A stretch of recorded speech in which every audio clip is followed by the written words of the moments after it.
Tell me all the time, it's hard to get wealthy. It's hard to grind. It's hard to be focused. How do you even do these speeches? It's hard to stay motivated.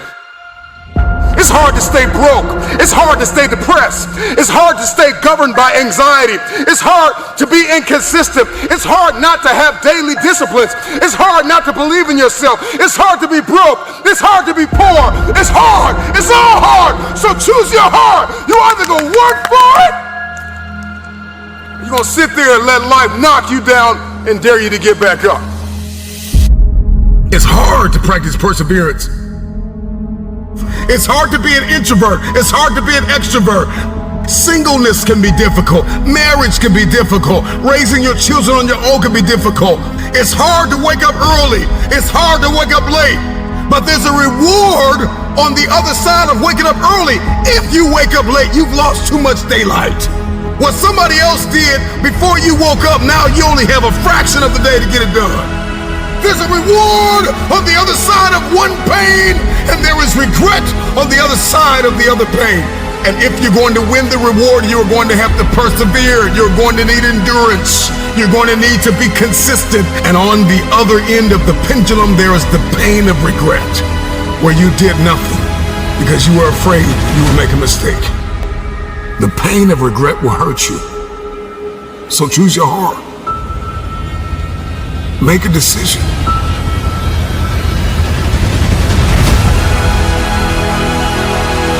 I want the pain of finishing something. I want the pain of persevering. Give me the pain of forgiving my haters. Give me the pain of forgiving people that tried to kill me.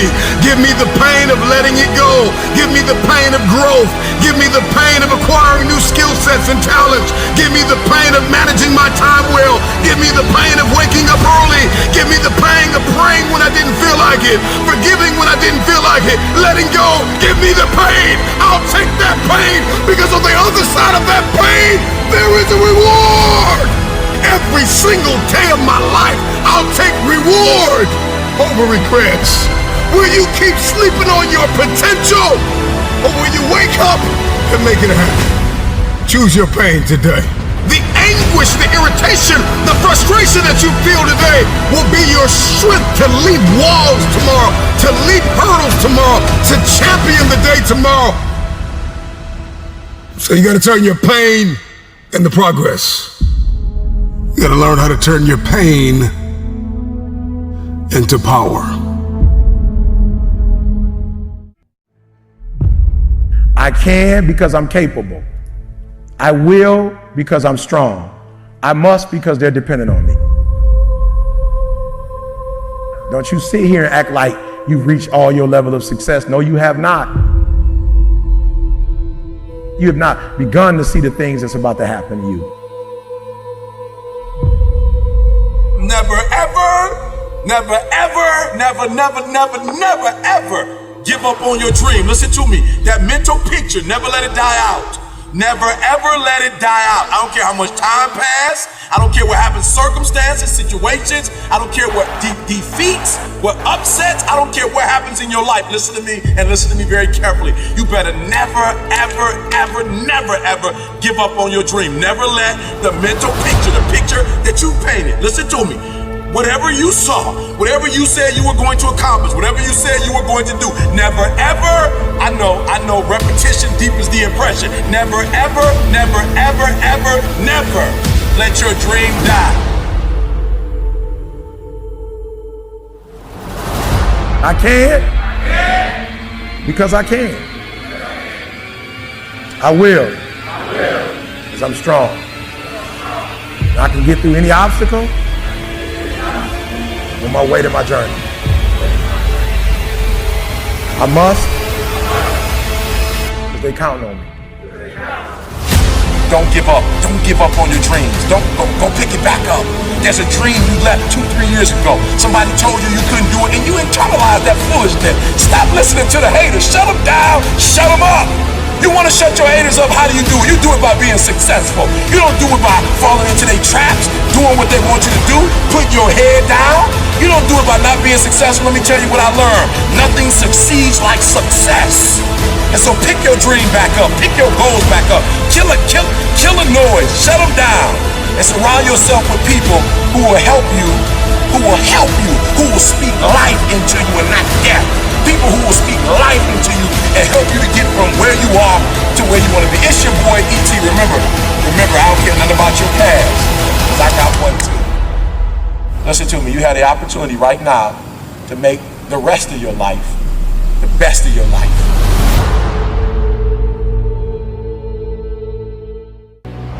You have gone too far. You've invested too much time. You've given too much to quit now. You put too much time into it, too much effort. You've cried too many tears, right? You've gone without eating. You have invested too much to walk away at this point, all right? So we all in, baby. Now it's time to get the reward. It's about momentum. You gotta keep it 100. You gotta be true to you. And I'm tired of people emailing me, telling me what somebody told them they can and can't do. Listen to me. The only thing you need to write your book, the only thing you need to do to finish the GED, I'm telling the book now, I'm telling the book. The only thing you need to do to get your 4-year degree, the only thing you need to do to get your master's, the only thing you need to do is get your PhD, and is to believe in your dreams and stop listening to others. You're about to get certain things just because of the effort you put in, the time you put in. You're about to get a reward. Are you hearing me? You're about to get a reward, baby. So don't quit, don't give up. There's some blessings that come in life after regulation. They come in overtime. They come in extra innings. So for some of y'all, you're going to have to learn to wrestle with it. You're going to have to learn to fight with it. That's what wrestling means. That's what I'm talking about. You're going to have to put in a little bit more sweat, a little bit more blood, a little bit more tears, but you got to wrestle with it. I'm not going to let you go until you bless me. Meaning that we gonna do this thing all night long. We're gonna do it all night long, but I'm telling you that I'm not gonna let you go until you bless me. But you gotta fight with that thing and tell that thing you will quit before I quit. You'll give up before I give up. You fight your way through this one, but you do not quit. You do not give up on your merit. Do not quit school. Do not quit on your goal, your dream. You keep, and not just don't quit. We're not talking about not quitting. We're talking about taking the prize home.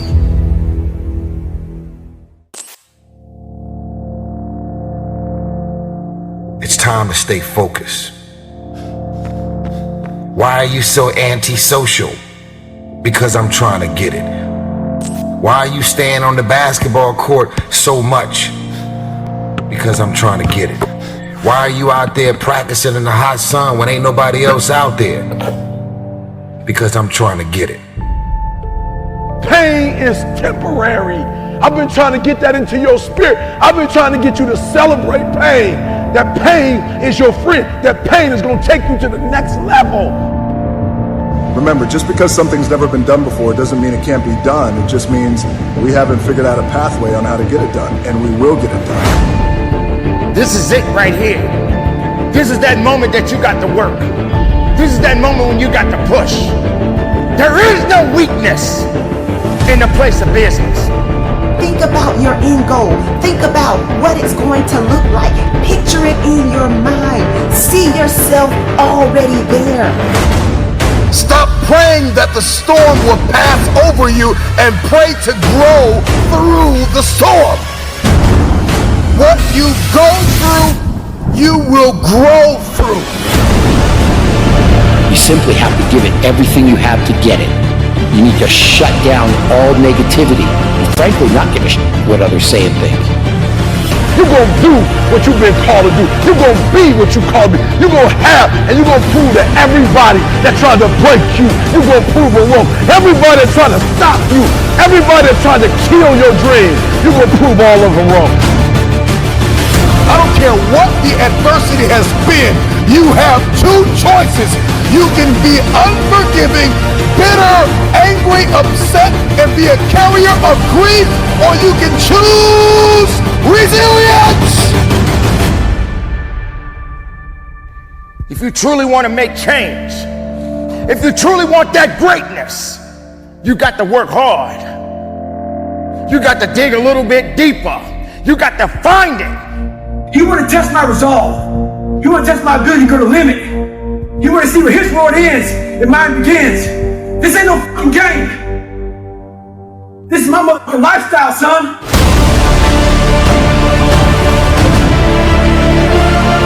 Shut up! You talk entirely too much about your dream. You talk too much about your goal. Say it once, say it twice, no more than 3 times, and get to work. You already know what it feels like to quit, to throw in the towel, to sit on the couch. Do you know what it's like to give everything that you have and push and persevere? You got to make the opportunity happen. You got to be fired up. You got to be hungry for it. You got to have the desire to push yourself. Are you hearing me? Work, work, work, work. Grind, grind, grind, grind.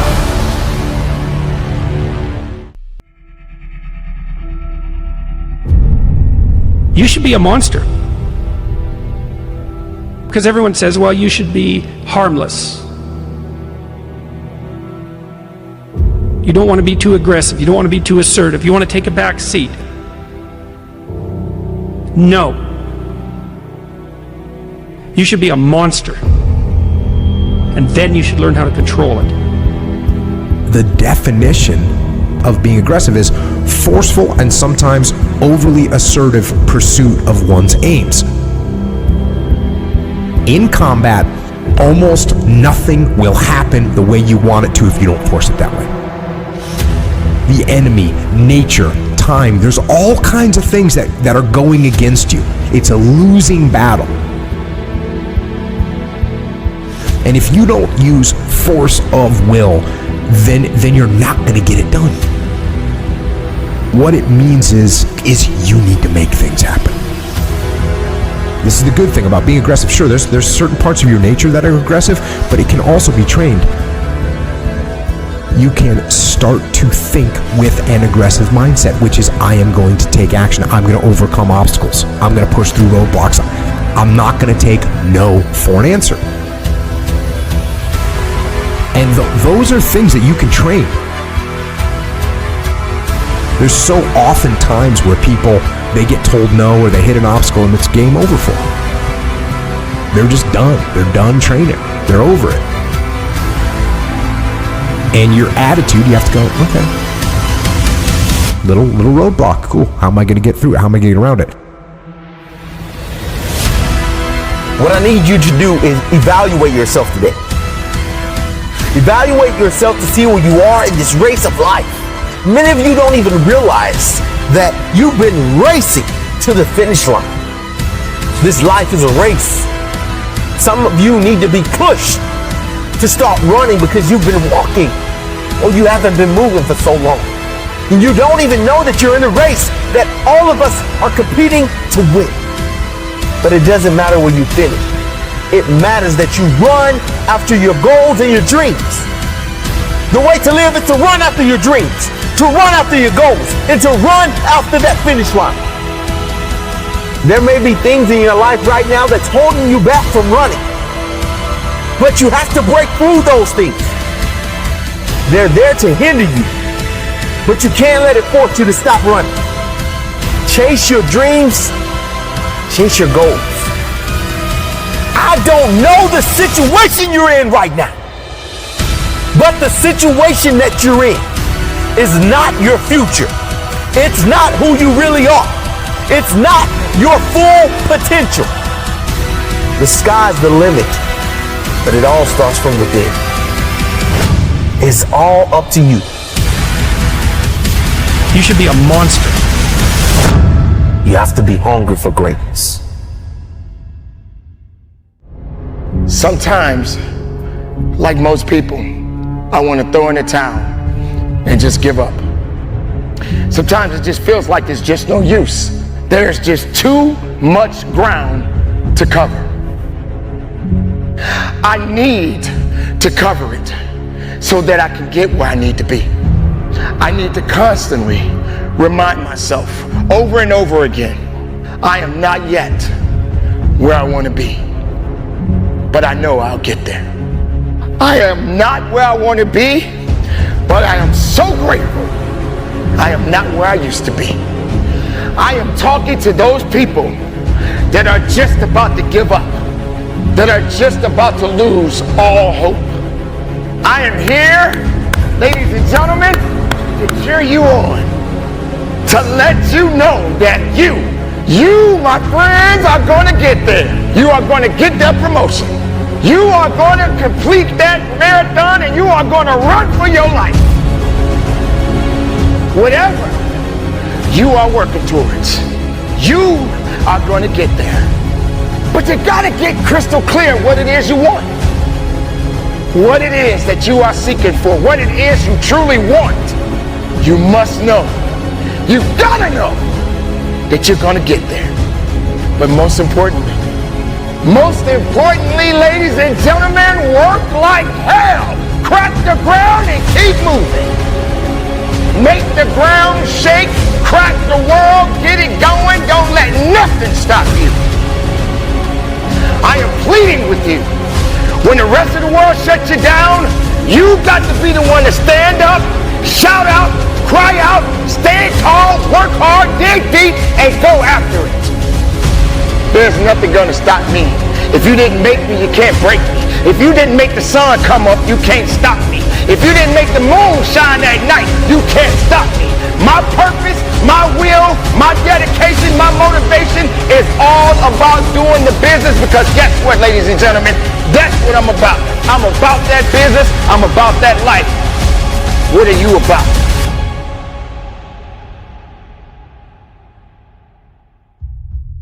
I need to constantly remind myself I'm not yet where I want to be, but I know I'll get there. I'm not where I want to be, but I am grateful.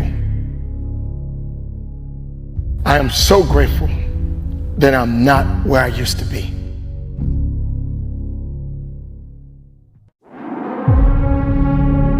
It's time to get real. It's time to get raw. It's time to look ourselves in the mirror and come to the resolve that this version of ourself is not going to carry us in the stretch. I've been this version of myself long enough that if I don't change, if I don't do something about this, then I'm going to find myself bankrupt.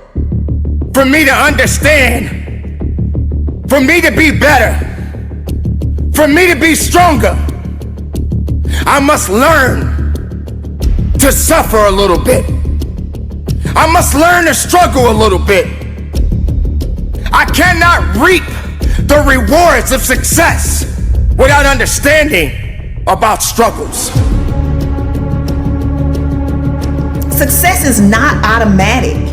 You don't get things just because you want them. You achieve your goals only when you are disciplined enough to keep showing up when you don't feel like it.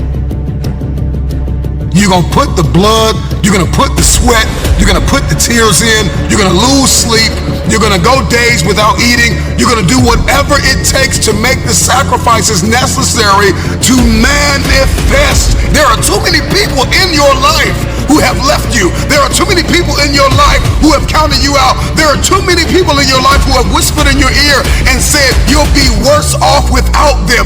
Prove them wrong.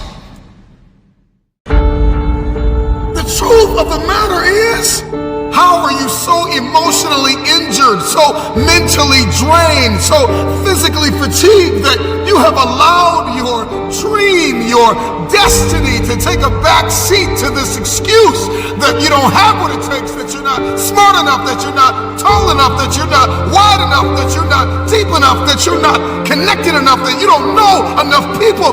You keep comparing yourself to that person and this person. When will the excuses stop? When will you see your purpose bigger than your excuse? I don't know your name, but I know you have a dream. I don't know where you're from or where you're listening to me. You may be listening to me in your closet, your bedroom, the gym, the car, the bus, the train, the plane. I don't know where you're going, but I know you are going somewhere. You've got a destination. People that make excuses are not connected to their destination. They don't have an end game. They don't have a goal. You have allowed yourself to become a weak link covered under the blanket of excuses. But I'm just wondering if there's anybody here that has a dream. And if if you made your excuses bigger than your dream, the time is now to apply pressure. It may not be easy, but it's not impossible. This is not a I feel like it today. This is not an I'm motivated for a week. This is an every single day mentality. You may have to work 3 times. You may have to lose sleep. You may have to go to college and raise 5 children and still maintain your marriage and work your side hustle. I don't know what your story is, but if you will keep a no excuse mentality, then the sky is not your limit. The sky is your starting point. This is an every single day mentality. I never get turned off. Every single day, I want my destiny. I want my dream. When somebody is in love with who they've been called to become, what they've been called to fulfill, what they've been destined to do, there is no day off. There are no light. Listen, I'm not a light switch. You can't turn me off. I can never get turned off. Every single day, I'm giving everything I have. That's how big my dream is.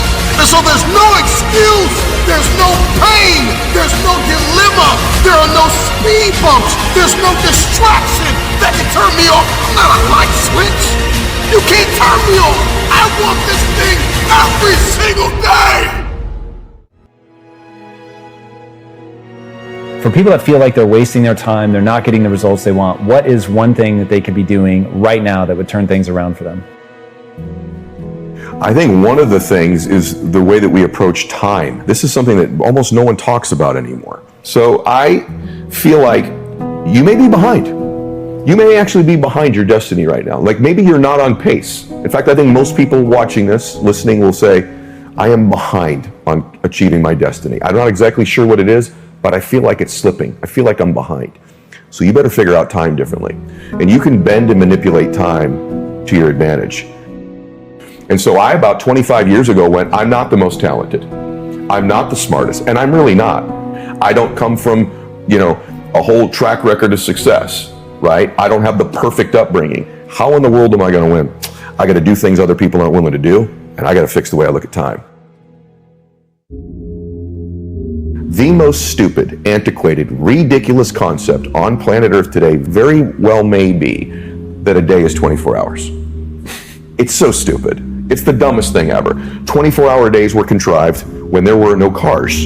There was no electricity. If I wanted to get you a message, I had to write something down if I could, send it on a horseback, hope you get it. That's insane. Never mind the internet. So what used to take hours, days, weeks, months, years to do can be done now in a millisecond in the internet or on our smartphones. Yet we measure the time the same way that guy did? That's bananas. That is so stupid. And so my days now are from 6 a.m. to noon. That's a day. It's 6 hours. And in that day, some days you just chill. But in that day, I'm going to get the amount of productivity, faith, working out, fitness, money, business, you name it, in that day. We've all had a morning where we go, I got more done this morning than I have in weeks. Well, why can't you do that every morning? So I measure time. I've compressed and condensed time. I've bent it. My day is 6 a.m. to noon, and I'm not crazy. You're crazy for thinking it takes 24 hours, just like some dude in a cave did 300 years ago. And it's unfair that people have taught you this. My second day starts at noon and goes till 6 p.m. That's day 2. But what the cool thing is, at the end of day 1, this clock goes off about noon every day, bro, and goes, what did I just get done? What didn't I do? What do I need to be accountable for? What do I need to double my efforts? Just like you do at the end of most days, right? And then the next day is 6 p.m. to midnight. And some of those are just fun days. Some days I chill, right? But some days they're really super productive. What I've done now is I have changed and manipulated time. I now get 21 days a week. Stack that up over a month, I'm going to kick your butt. Stack it up over a year, you're toast. Stack it up over 5 years, my entire life is different than it would have been otherwise. And if you do this for about 90 of your traditional days that you think are, you will come back to me and go, that profoundly impacted my life. And here's the other thing that happens. The world responds to you differently when you value your time like that. What is precious is valuable. That's why a diamond or this watch is way more expensive than the piece of paper that's written down there, because it's more scarce. When your time, when you interact with the world, is slightly more scarce, they respond to you as if you're more valuable. So you get more accountability, more productivity, more fun, more joy, and the world flips its response to you. All of a sudden you become more valuable and precious to people when your time is different. And you'll get thousands more days in your life and live a much more blissful and happy life than the person who only gets 24 hours. I'm not coach right now. I'm your conscience. You're in a fight between will and skill. I say will first because that's where you are. You locked and loaded with skill. You practicing every day. You putting in your work. You buying everything. You making the investment. You living your dream. You walking like your dream. You surrounding yourself around your dream. You got mentors, everything. You putting your work in. You got your skill. Now it's a test of your will.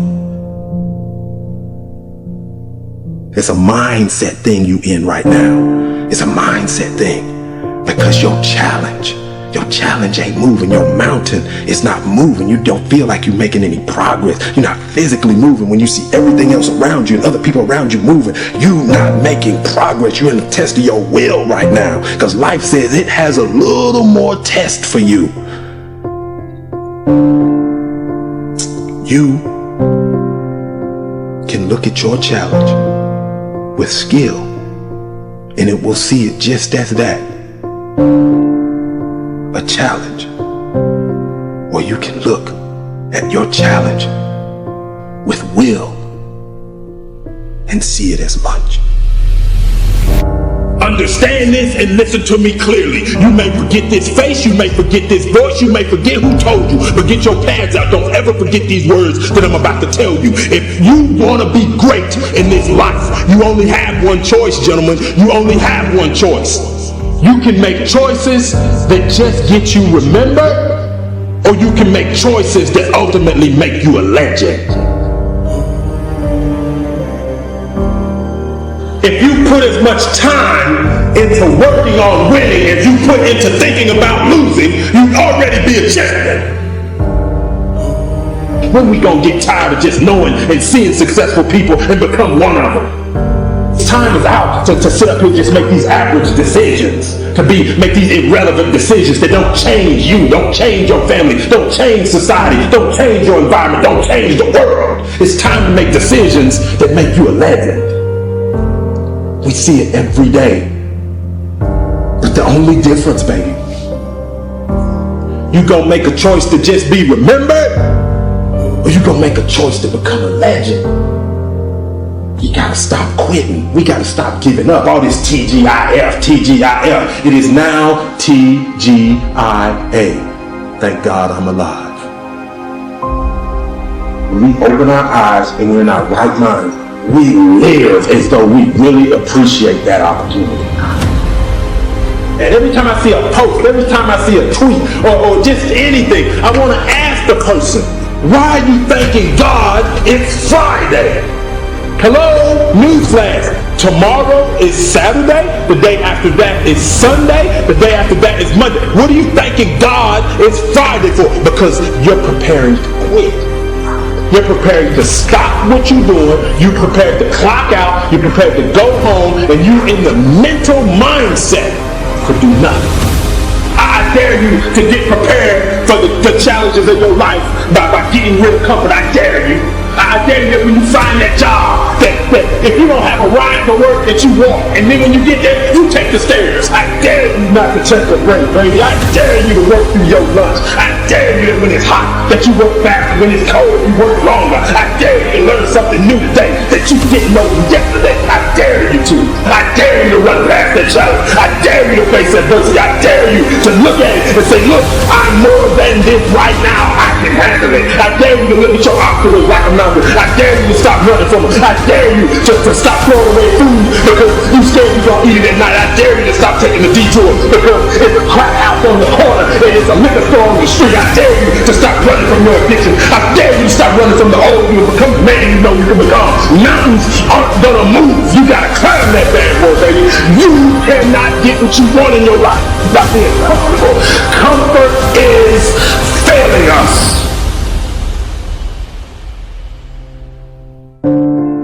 Many of you are denied your dream and your goal because you have a consistency versus an intensity problem. Consistency is when you do something. Intensity is how you do something. And that's why many of you, no matter what you do, no matter how much you do it, no matter who you looking at, no matter what you read, you gonna be denied because you think that just being consistent at something is gonna let you win. That earns you the right to win. That I'm being denied that corner office. I'm being denied that car. I'm being denied this quality of life. I'm being denied that opportunity, this scholarship. I keep getting cut off the team. You know, if I just keep practicing and I just stay around this team, sooner or later I'll make it. No, you won't. No, you won't. Because consistency does not guarantee you the win. Many of you, as bad as you don't want to accept this, you never gonna win because you're not intense enough. And until you get intense to the point that nothing will get in your way, that you will not get in your way, you'll never win. The reason why you give people so much value is because if you give them so much value, they'll never leave you and they'll always be there for you, and you will never need for anything as long as you give value to people. And so I learned that as I got older. That part really didn't make sense to me at the time, but the money working for you part, and I was like, how do you make your money work for you? Again, all I know is how to go get money. That's all I know. So later on in that, he says wealthy people do 3 things. So we in a cell for about 45 days. Every conversation with him about money and transition was always wealthy people do. So he says wealthy people, first they get into stocks, then they start a business, and then they get real estate. So when people ask me how did I get into stocks, it's because I follow that rule. And so my rest of my time in prison, I wanted to be that. I wanted to be a part of that wealthy conversation. And so what happened to me was it started reminding me of being in the streets. Everything about it. And I heard this term one time that said the real gangsters are on Wall Street. The real gangsters are in the government. And I was like, damn. The reason why people think wealthy people or people with money are sinister is because that's what you kind of taught in the hood. Like you kind of taught like the people who really have money, like they did some wicked shit to get it. They did some backstabbing, cut, get it, and you'll never get that, right? And so that same mentality now happens on a lower level, right? The hustling, the dope dealing. So now you think like, yo, I gotta just do sinister shit to get money. And then the people who are successful in the drug game, they're looking at the people at the top like, damn, I wanna be that. But the people at the bottom will never get a taste of that. And so now we just kind of living off ambition. And so now the people who in the middle who working, they're like, oh, them people with money, they all crooks. Because being at the bottom teaches you to envy people at the top. It just happens. It's something that brews down there, right? It's kind of like when you cook. I don't know if you had gumbo before, right? But it's kind of when you cook food, right? The base goes to the bottom. And so most people live in that bottom, never knowing how they'll get up there, right? I remember, so when I was working in the inner cities, I remember having this moment where I was like, wait a second, this is not an intelligence problem. Intelligence is evenly distributed. Like I remember saying to my wife, the next Elon Musk is going to be found somewhere in Compton. The problem is he doesn't believe in himself. And so he's not going to do anything. And so I became obsessed with this idea that generational poverty is not about money, it's about mindset. Now, it will manifest as money, but it is that, so I remember I had one kid come to me and I was the first person that told him, you can be successful. Like, what the why do you not think you can be successful? It didn't even make sense to me. And he was like, well, my mom always told me that the world didn't want to see people that look like me succeed. And I was like, I'm sorry, what? I'm like, even if your mom had good intentions, that is the worst advice ever, because if you think you can't be successful, that will govern the way that you move, right? So Kobe Bryant, people that have listened to me for a while have heard this quote 1,000 times, but boos don't block dunks. The world can hate you all they want, but if you're good enough, think about this. The best basketball players in the world were paid millions of dollars to stop Kobe Bryant from scoring, and the scored 81 points in a single game. 81 points. We've got 5 people paid millions of dollars actively trying to stop you, and they can't because you've gotten that good. That to me is the game of money. People can not want you to succeed all they want, but if you out-invest them, they can't stop you. So if people are not encouraging you to read, you're not going to read. What happens is now, no one now believes that it's possible. Once you keep passing that down, you start accepting the lower level. And then there's a few of us or a few people who said, nah, I'm an outlier, yo. Like, I'm about to go for it. And then whatever happens, I'm with it. You feel me? So for me, again, one of the greatest things that happened to me was my mother telling me, like, the world is raw and you got to get how you live. But I also saw my grandmother be a legal entrepreneur. So I saw it from both worlds. So while I'm in prison, I pick up a habit of reading. That was the game changer for me. On the streets, I never had the opportunity to just sit down and read because I'm always trying to survive. In prison, there was no longer a survivor mode there. I started hustling in prison. So I was working in the laundry. And so your clothes don't really get clean. So I found a hustle like, yo, I'll wash your clothes when we do it, but it's $5 or $25 a month. So that gave me a whole another set of money. And then I started being like a numbers dude. How Vegas have the numbers, the betting. I became a numbers guy. So I used to get up in the mornings and watch CNBC. So mind you, people in prison, they love to watch The Young and the Restless. And so I would have to get up before them to watch like Squawk Box, Jim Cramer. And I'd be like, damn, these motherfuckers get all this money and they not risking their life. Something gotta change for me. Like something gotta change. And so I just started listening to them every day and I started comparing it to the streets. A good business is just like a good hustler. A good business has great product. They have great clientele. A great hustler has a great product. He has consistent clientele. A good business on the stock market has what's called a moat, a competitive edge that keeps his competitors away. A good hustler on the street is going to have that competitive edge where they be like, nah, yo, I ain't rocking with you. I'm going to just wait till trap come back, right? So there's the competitive edge. A good business has a good branding moat, meaning my name is good, right? So a good hustler on the street, yo, trap got that blue magic. I'm good on you. Like if I can't get trap, I'm going to just go trap. But trap got that blue magic. That's what I'm rocking with. Branding moat, right? That's it. A great business on the stock market has more assets, more liquidity than debt. A good hustler on the street is if you don't learn how to fund your business, if you're operating where all you have is re-up money, you're not going to last long. So those components reminded me the same. On the stock market, in the world, if a company's paying tariffs, that's equivalent to a dude on the street going pay draft to go hustle in somebody's hood. Like you can't hustle over here unless you pay me draft. It's the same as a tariff. It's the same thing. Yeah. So once I broke the game down to a way that I can understand it, it wasn't about me just being brilliant. It was like, yo, how do I make the game winnable for me? Like once you start understanding the fundamentals, you give yourself power because you now understand, like you said, you see how the machine works, right? And so most people look at the machine and marvel and say most people look at the stock market. 98% of the people who I know look at the stock market and say, yo, that's not a game I can play. I'm staying away from it. And so the way it's set up is the world is set up, well, listen, cool, I don't even want you to play it. Just give me your money, I'll play it for you. So when we look at like banks, like we understand that banks don't necessarily work in our favor, right? So banks only give us 0.05% interest on the money we have there. Well, we can get 8% just by putting our money in an index fund. So why would I just sit my money in a bank and let the bank make all the money? Because all they're gonna do is invest the money for you. So they're now operating as the plug. They operate now as the man who, I'm gonna front you this, I'm gonna make my money, I'm gonna take the cut, I'm gonna give you just enough to keep coming back.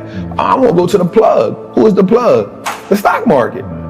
The relationship with money in my community is you make money just enough to pay bills. And so once you get tired of paying bills, you say, you know what? I need to treat myself to something, right? No matter if I gotta go in debt, no matter if I need to treat myself to something to take this misery away.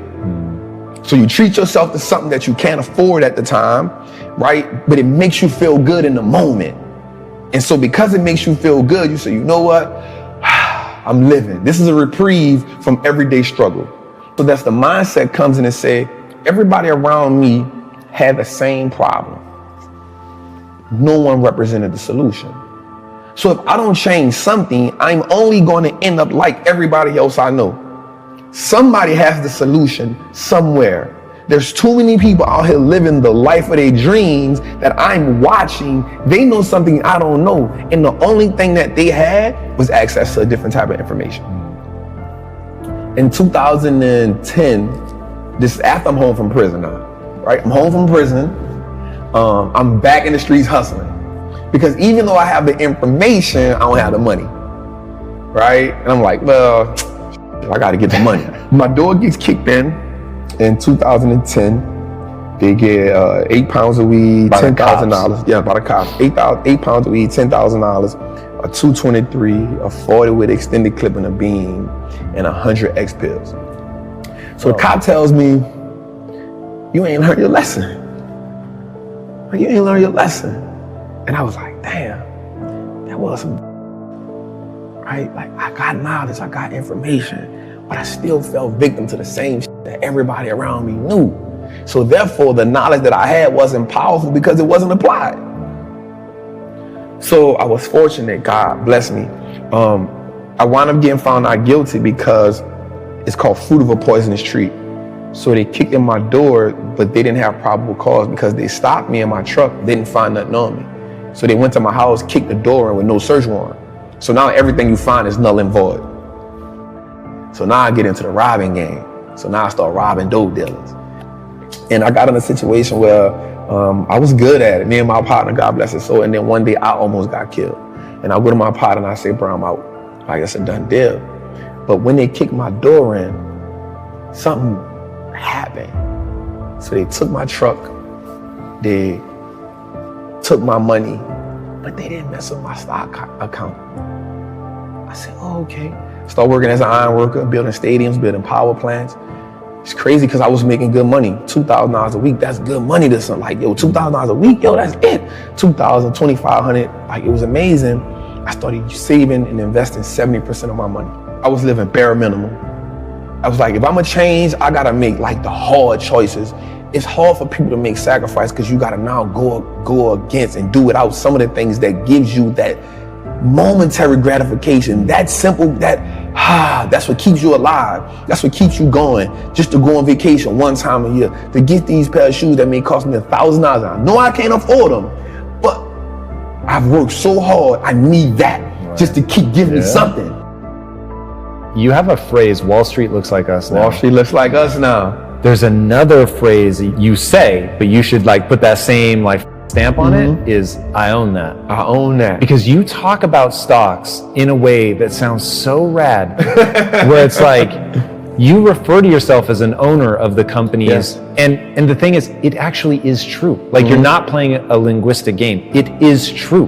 But people don't think about it like that. But it's so much more powerful than having a cool pair of kicks is to say, I own the company that makes those kicks, or I own the company that makes that phone, or, you know, Tim Cook, the CEO of Apple, works for me. I'm a shareholder, right?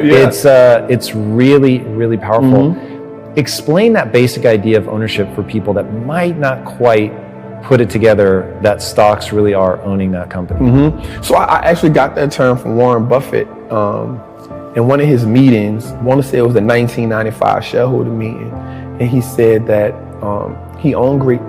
owning a stock is owning a percentage of a great business. And so once I understood that concept, I understood that the key to wealth is through ownership. The people who aren't wealthy is because they don't own nothing. You only have your money sitting in cash. If your money is just sitting in cash, realistically, you're becoming poorer every day. Right, or they own depreciating assets. And that's what cash is. It's a depreciating asset because the more money they print, the more money that money loses value. So if it's just sitting, it's the reason why the bank wants you to have your money there. So they can take it and use it and invest it so much and be like, hey, it's just sitting, I'm gonna give you 50 cents on whatever you had in there. Right. And so the idea of ownership was, yo, we can just start owning everything that no matter if it's just a stock. Like, that's powerful, because if you can start owning the businesses that you now consume every day, you turn a one-time transaction to a lifetime of profit. And that was major for me, because if I go to the store and buy a pair of Nikes, that's a one-time transaction. In order for me to get something from them again, I got to come back and buy another pair of Nikes. But if I own the Nike stock, long as I own it, it's a profitable vehicle for me. So that one-time transaction can become a lifetime of profit if I own that business. if I'm gonna buy Apple, if I know I'm an Apple user, if I know I got the phone, I got the AirPods, I got the MacBook, I got the PC, I'm excited when Apple's about to drop something, why wouldn't I own it? As much of it as I can, right? Like if I understand that concept, if I know America has one of the biggest trash problems in the world, right? So if I know that Waste Management is a company that's gonna be here forever because we aren't gonna stop throwing things away, why don't I own that company? Because I know everybody throws things away. And so now instead of me getting excited about Apple Lime being around the corner because it's a new phone, I'm like, yo, y'all about to make me some money, right? So when I hear a company like Waste Management has bought 40 acres of disposable land for another landfill, I'm excited about that. And another great thing about the stock market is, for me, it now makes me pay attention to the world. And so now I understand what's going on in the world. I started learning business cycles, market cycles. You know what I'm saying? Like, because now I can understand, yo, this is okay. Things are going out of business. Okay, we're in this cycle. Okay, people are hiring. Okay, we're in expansion cycle. And so now I took an economic class on my own without just understanding the world. And so you start understanding when something is happening in China. Okay, something happening in China, so I own Apple. Apple has 20% of their revenue in China. Okay, they might take a little hit right now. You know what I'm saying? So the stock market helped me start understanding how the world moves, the fundamentals. Knowledge is what gives us leverage in life. It's not about how strong you are. It's about what you can learn. And then how can you actively apply that? I have this acronym called FEAR. Finally exiting average reality, right? And what happens is, until we can overcome the fear, some people actually fear success.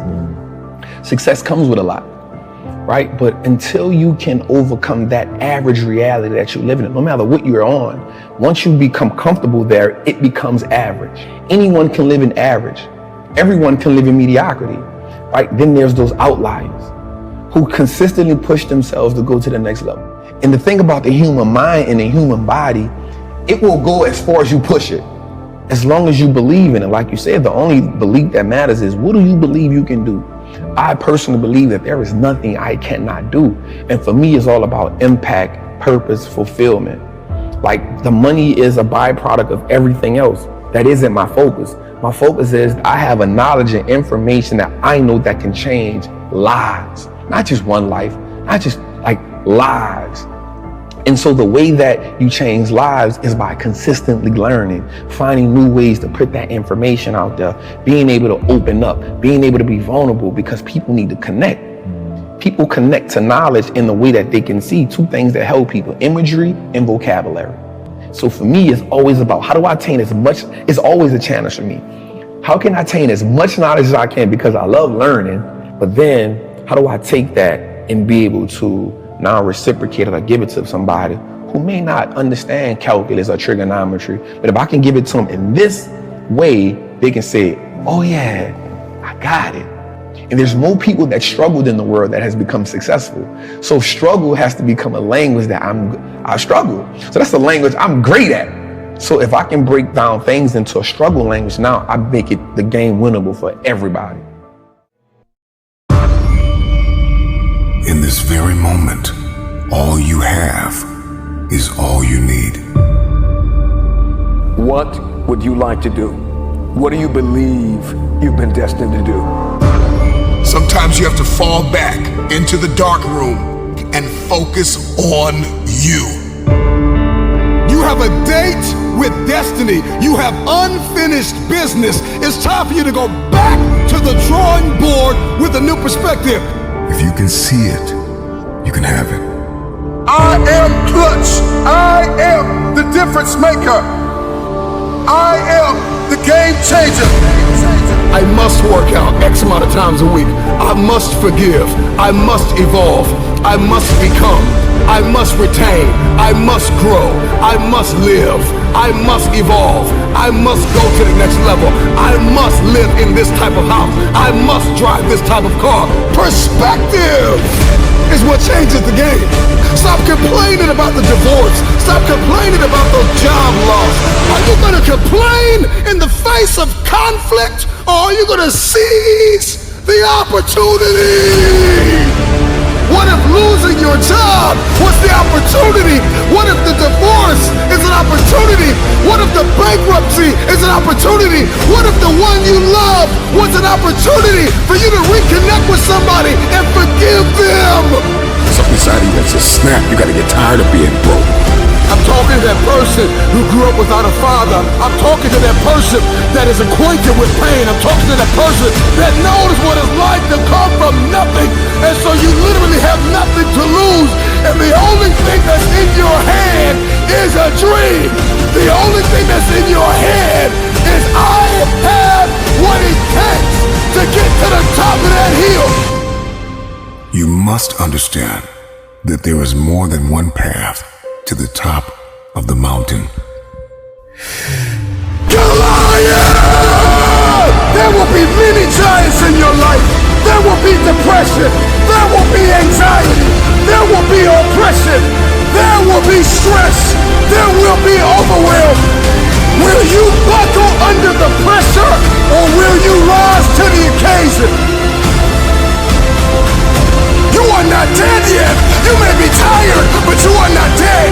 You may be broken, but you are not dead. You may be weary, but you are not dead. You have an opportunity to rise above what happened to you. You gotta make it up in your mind that all you have is all you need.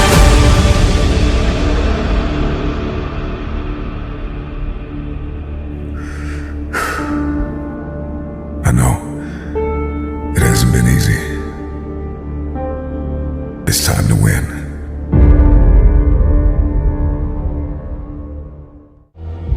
Consider this your wake-up call. What most people fail to realize is that pain is inevitable and it is unavoidable. There is no path in life without pain. Whatever it is that you're going after, whoever it is that you've been destined to become, you cannot have it.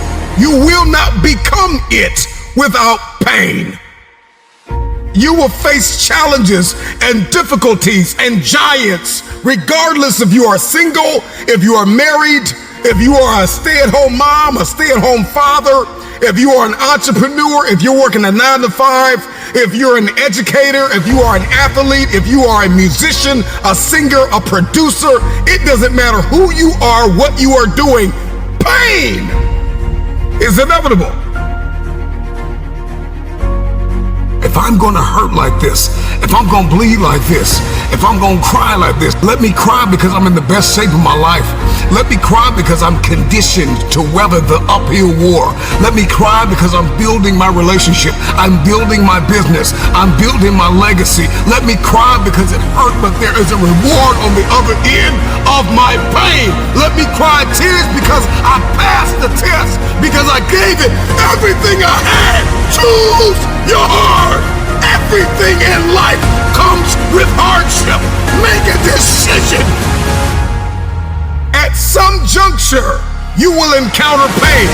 And the moment that you get acquainted with pain, you get acquainted with hardship, you realize that no matter what you do, no matter how much you study, no matter how much you plan, you will not be able to avoid a measure of pain.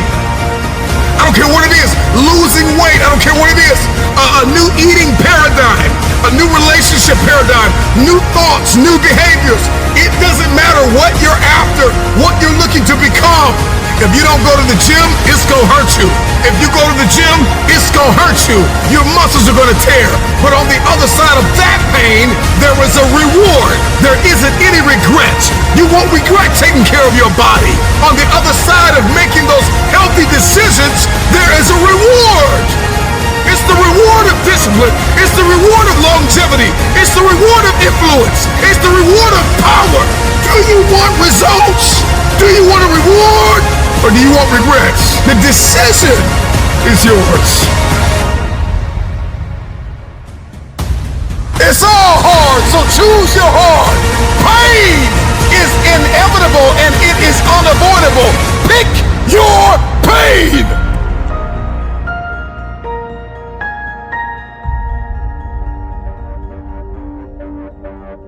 Everybody's got a plan until life knocks them out because we weren't ready for the pain. And when the pain came, we did not process it.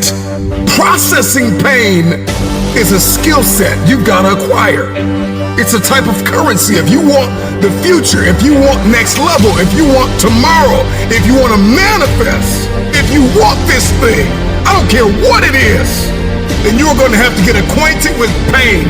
The pain of discipline, the pain of growth, the pain of learning, the pain of giving, the pain of forgiving. It all hurts. So pick your pain, choose your heart. Because at some juncture in life, at some corner you're going to turn, you are going to encounter pain. And you've got to process that pain well. Hear me when I say it. Pain is unavoidable. It's hard to let go of the past. It's hard to give sometimes of your time, your talent, and your treasure. It's hard to balance work life. It's hard to acquire new skills. It's hard to be stagnant. It's hard to be a workhorse. It's hard to be lazy. It's hard to learn how to manage and cultivate relationships. It's hard to learn from your experiences. It's hard to turn your mess into your message. It's all hard. It's hard to hold on. It's hard to let go. But there's a reward on the other end of many of these hardships. You better choose reward or regret. There is always reward and regret attached to every decision that you make. Hope. Hold on. Pain ends. Pain does have an expiration date. And when that pain ends, another one will surface, but you will be strong enough because you endured the current pain well. Everybody wants resurrection, but nobody wants the pain of dying to themselves. There's a pain that hurts you, and there's a pain that changes you. So today, all I want you to do is make a decision to choose your heart.